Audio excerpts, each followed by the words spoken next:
We begin with the ongoing war between Israel and Hamas. Israeli Prime Minister Benjamin Netanyahu says he opposes the establishment of a Palestinian state as any part of a post-war scenario. That position highlights the deep divisions between the United States and Israel, as U.S. President Joe Biden insists the Israel-Hamas conflict won't ultimately end until there is a two-state solution. Meanwhile, confusion abounds about Canada's official position on the allegations of genocide being made against the Israeli government. South Africa is bringing the charges against Israel at the International Court of Justice. Iddo Moed is Israel's ambassador to Canada. Ambassador, welcome back to the show. Thank you for having me. We got a few things to get through, but I want to start on Canada's position on the case South Africa has brought to the International Court of Justice. As I understand the government's position, they support the court, but are taking a neutral stance on the allegations brought forward by South Africa. Is that your understanding of where Canada's position is? Yes, the government is not committed how it will respond to the case, to the way the ruling will be by the ICJ. True. You issued a statement saying you urged Canada to leave no room for misinterpretation on a matter that is crystal clear. Yeah. What would you like to hear from the government of Canada here? The same response that we heard from other G7 countries, which are very, very clear. Let me just read out to you what the French Minister of Foreign Affairs just said. To accuse the Jewish state of genocide is to cross a moral threshold, for example. But there were others that found other ways to describe the accusation made by South Africa. So the issue is not the court itself. Israel respects the court. Israel is there to defend itself.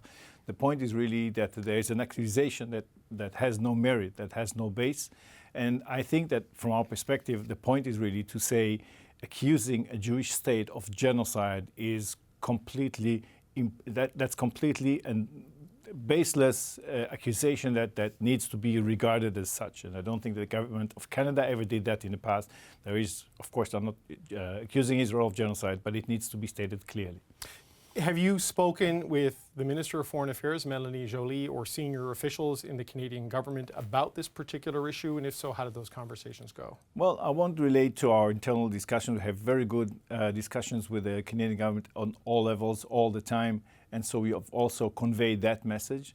But at this point in time, I thought it was important also to come out in public and to make sure that this is where we stand, this is what we expect from Canada. Do you understand why Canada has taken this position? If you look at the protests we're seeing in some of the parts of Canada, if they come out and say it's not a genocide, they potentially enrage a segment of the population. If they come out and say it is a genocide, as others have urged them to do, they put Jewish Canadians very much at risk and put pressure on Israel. Do you understand this position of neutrality in any way, or is it completely unacceptable to Israel?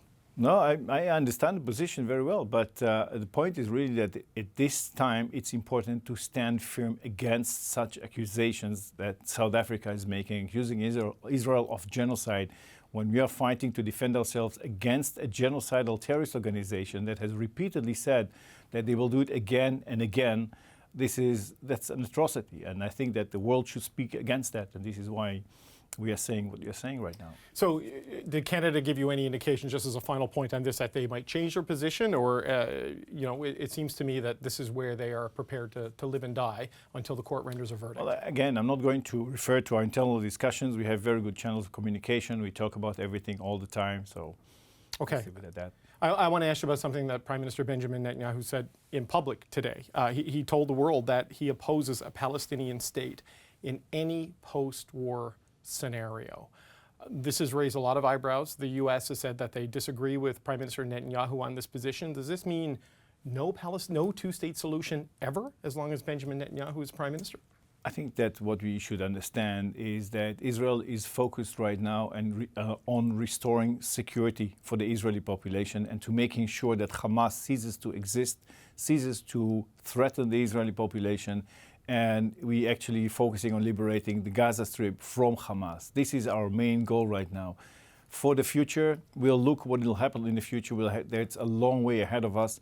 We know that in the north we have the Hezbollah that is threatening Israel, that has been continuously shooting at innocent Israelis and killing Israelis. And they are on the sidelines on this. And we actually look at Iran that is behind this whole developing story here of waging war against Israel with the aim to eliminate the state of Israel. So our focus right now is on our defense and securing the future of Israel.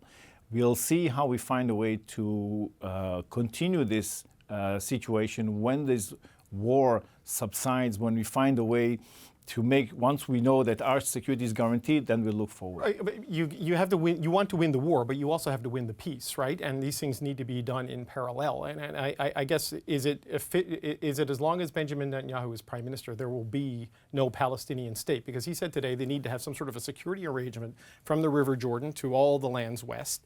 And he said, how does that align with sovereignty in terms of Palestine, having a sovereign Palestine in that area? We have a very strange reality that has changed on the 7th of October. Before, up until that time, things looked very different. So we had the Gaza Strip, we had a sort of a ceasefire there that was broken by Hamas when they initiated their terrorist attack.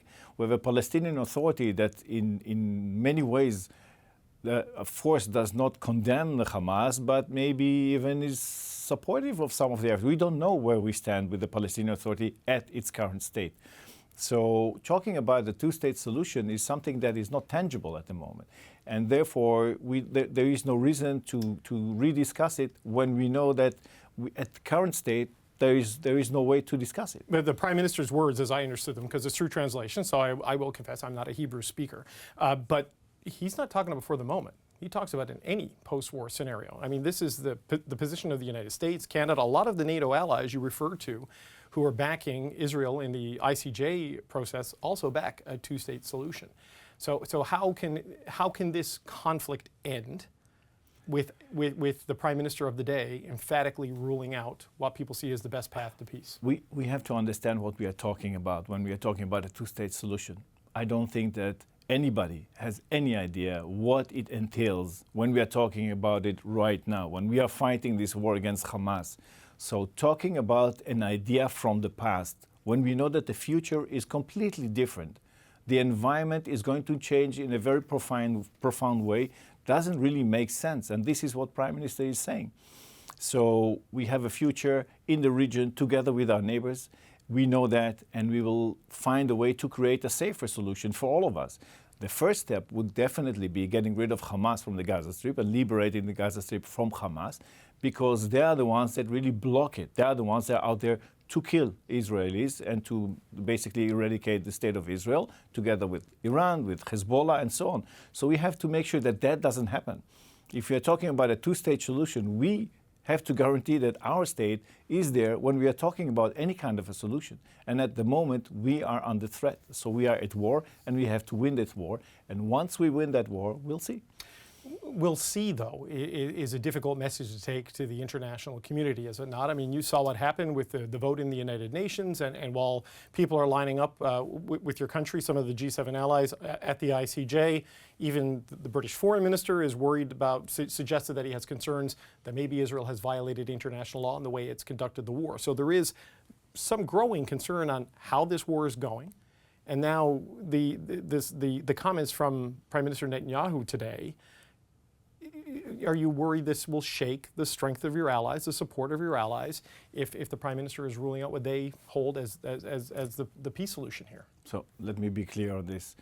All our allies, including Canada, stand very strongly by Israel, continue to support Israel's right to exist, Israel's right to defend itself, condemn Hamas on the strongest possible terms, call for the return of the hostages. And by the way, just on this occasion, let me remind all of us that today is the first birthday of Kfir Bibas, the little boy, 1-year-old baby that is also held captive among with 135 other hostages in Gaza. When we are talking about, when I'm saying we'll see, we have to understand that we are in a very complex war.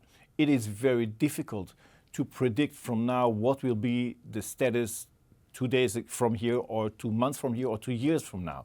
So let us not try to impose any kind of an idea that is based on a reality that doesn't exist anymore. Let us think in another way.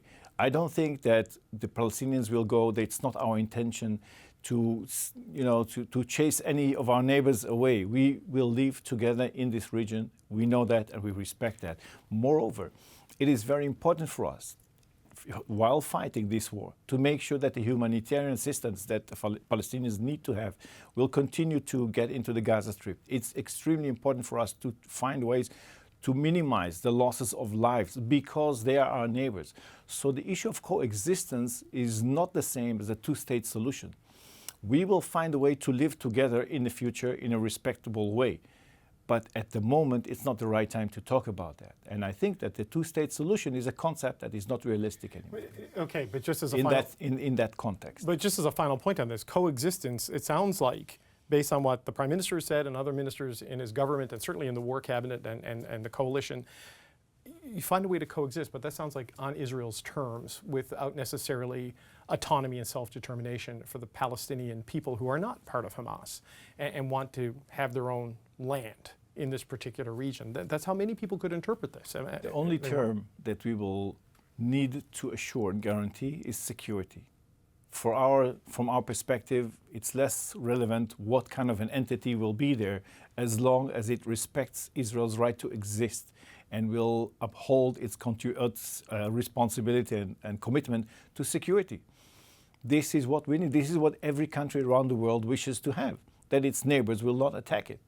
And these are the only terms that we've been discussing when we've been negotiating with Arab countries in the past, and that's the same will be in the future. Iddo Moed, Israel's ambassador to Canada, thanks again for your time. Thank you. Prime Minister Justin Trudeau was asked last hour about the Israeli Prime Minister's opposition to a Palestinian state. Trudeau said he wasn't surprised and actually discussed this issue with Benjamin Netanyahu a few weeks ago. Canada's position is crystal clear. We believe the only way forward for the region, indeed the only way forward for a safe and secure Israel, is to have a Palestinian state that is also safe and secure with internationally recognized borders. Okay, we spoke to the Israeli ambassador before those comments, and we also spoke to the Palestinian representative in Canada before Trudeau spoke to get her perspective. Mona Abuamara is the chief representative of the Palestinian Delegation to Canada. Mona Abuamara, welcome back to the show.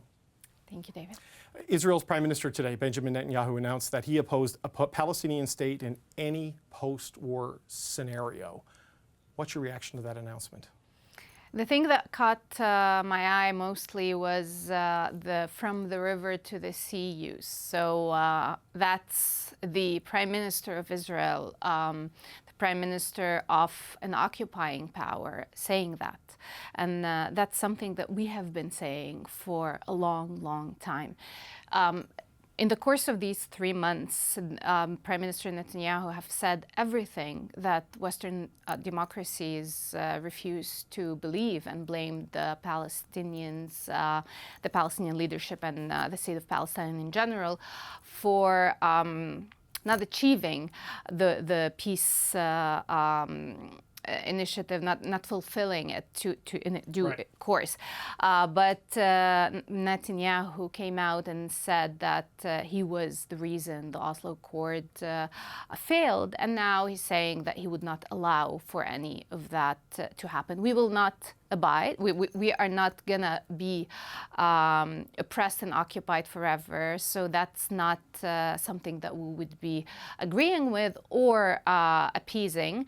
The international community now more than ever has the responsibility to implement the international legitimacy that we agreed on. Okay, so that's where I wanted to go next. But just on your river to the sea, what Prime Minister Netanyahu said today was that Israel needs a security arrangement of some sort from the Jordan to the west, and that would be the totality of the area, right? That's how. No, it's that they will be occupying the whole.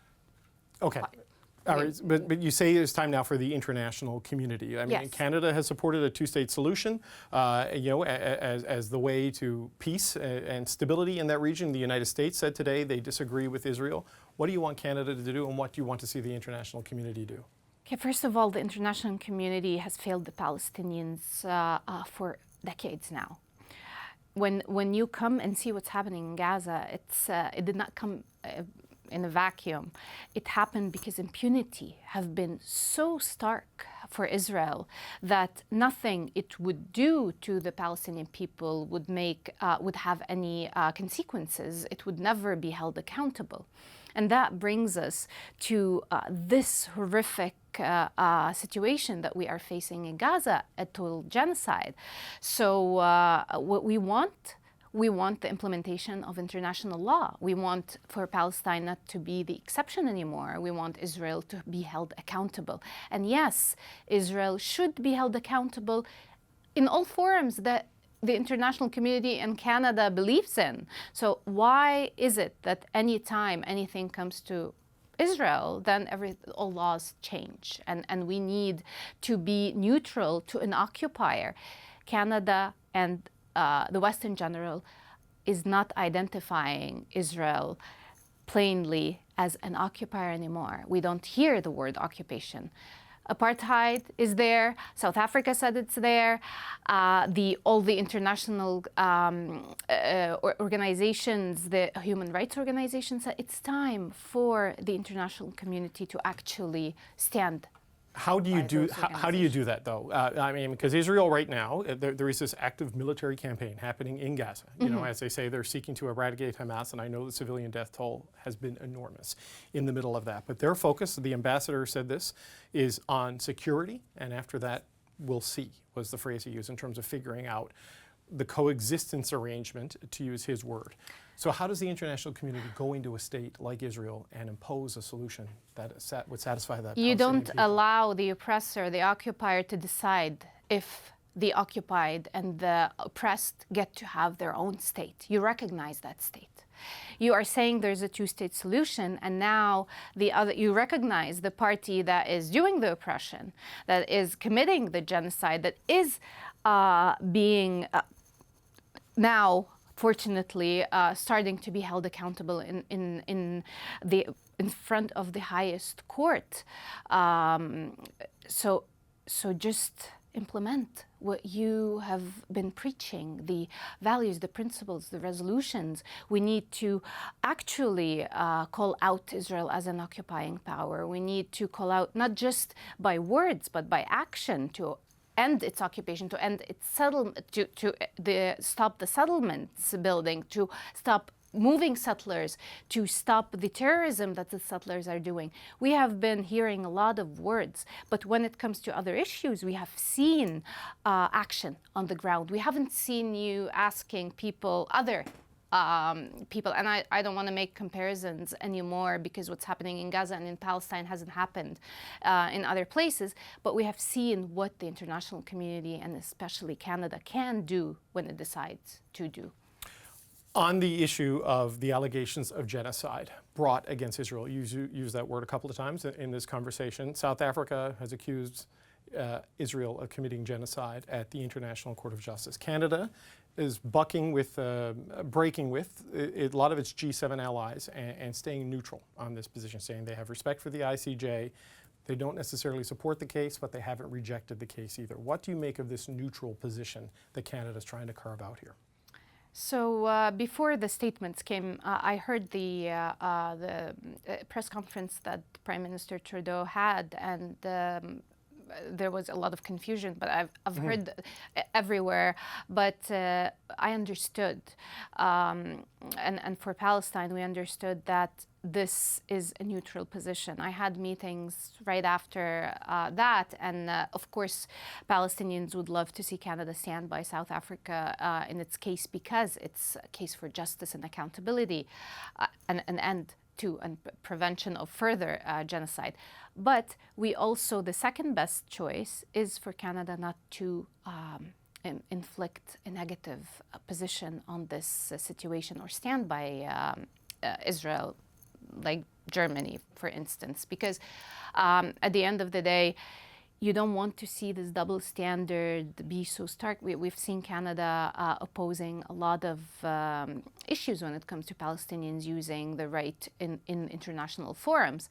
And we hope that at this point we will not see anything like this if we don't actually see a positive stand from Canada. It is still unclear to me if Canada would abide by a decision of the ICJ. I mean, some of the conversations I've had with people in the government suggest that they may reserve the right to disagree with it. I don't know yet. There is a vagueness to this that isn't there with the United States, the United Kingdom, France, and Germany. France initially seemed to take the neutral path, but have come out and against the allegations of genocide. If Canada had taken a side, what do you think the impact of that would have been domestically because we're seeing so much tension in the country. If the government had taken an official position on this, what impact might that have had? First of all, internationally, like on the international sphere, that would affect Canada's credibility a lot, because you can't choose what international laws do whenever you want. It's in your interest, because then that's not universality, and you can't every single time decide what you like and don't like, and then have that be implemented and have exceptions. Because if you have an exception to the rules-based order, it's not a rules-based order. On the domestic level, of course, that would be affecting a lot of people, because Canada is a place that welcomed a lot of immigrants from different places, and the Palestinian cause is a cause. It is a cause for justice for everyone and values and principle, but it's also a cause that's very close to the hearts of communities, the Palestinian mainly, and then we have the Muslim and the Arab, and a lot of friends from all over other communities as well. So yeah, I can see it having an effect in Canada as well as on its international credibility. Just as a final question, just to sort of, I want to go back to kind of where we started with this and what the Prime Minister Netanyahu said about no Palestinian state in a post-war Gaza. When you look at that and you look at what is happening inside Gaza, what do you think happens next in this conflict? What does that tell you about where this conflict is, and how soon maybe the military campaign could potentially end if they see no viable path to a Palestinian state from their perspective? So the sooner the international community starts identifying this as a struggle, another conflict, it's not a war on Hamas, it's a war on the whole of Palestine. It has been going on for more than 75 years. And that needs to be treated. The root causes, not to give more excuses of self-defense or Article 51 that has, by the way, been proven inappropriate to be used in such cases, because it's not a state against state, and Israel controls the territory that it claims it has self-defense against, which is not appropriate in international law. Not to mention that even those who are, there is an investigation, Plus 972 magazine has done and CNN has published it, about the indiscriminate use and the mass killing that is happening from the perspectives of military, the people who are now in the military and those who have been, and how this issue has been treated and how Palestinians are being murdered for the sake of being murdered, just to make enough destruction to have a problem in the place and go to the imminent goal of ethnic cleansing and forcible displacement. Palestinians will stay on their land, and we are hoping that Canada, and we have seen Canada wanting to play a better role, and it's now, or we are getting to a place where a slippery slope would be imminent. Chief Representative Mona Abuamara of the Palestinian Delegation to Canada, thank you for your time today. Thank you, David.